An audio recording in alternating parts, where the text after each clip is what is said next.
لیکن میں یہ کہتا ہوں کریں، لیکن آپ اپنی پارٹی کے اندر تو سی میں یہ بات کر سکتے ہیں نا کہ ہماری پارٹی تشدد کو کبھی سپورٹ نہیں کرتی.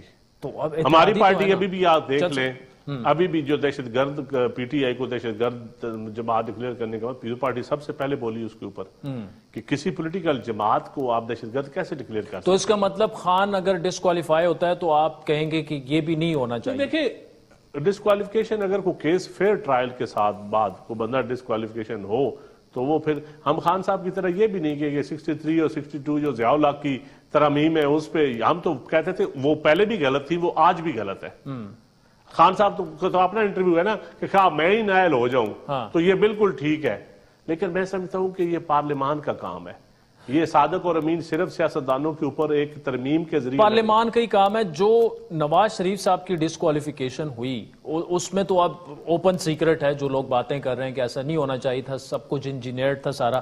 آپ کے خیال میں وہ انڈو اب وقت آگے کہ انڈو ہو جائے؟ لیکن یہ تاریخ میں شہید ذوالفقار علی بھٹو کو بھی آج تک انصاف نہیں ملا، اور آج بھی سپریم کورٹ میں پینڈنگ ہے ان کا ریفرنس پریزیڈنٹ کی طرف سے گیا ہوا ہے. اس طرح میاں صاحب کا جو فیصلہ جو ارشد ملک کے بیانات کے بعد تو وہ ویسے انڈو ہونا چاہیے. ارشد ملک کے بیانات کے بعد کوئی تک نہیں بنتا اب اس فیصلے کا.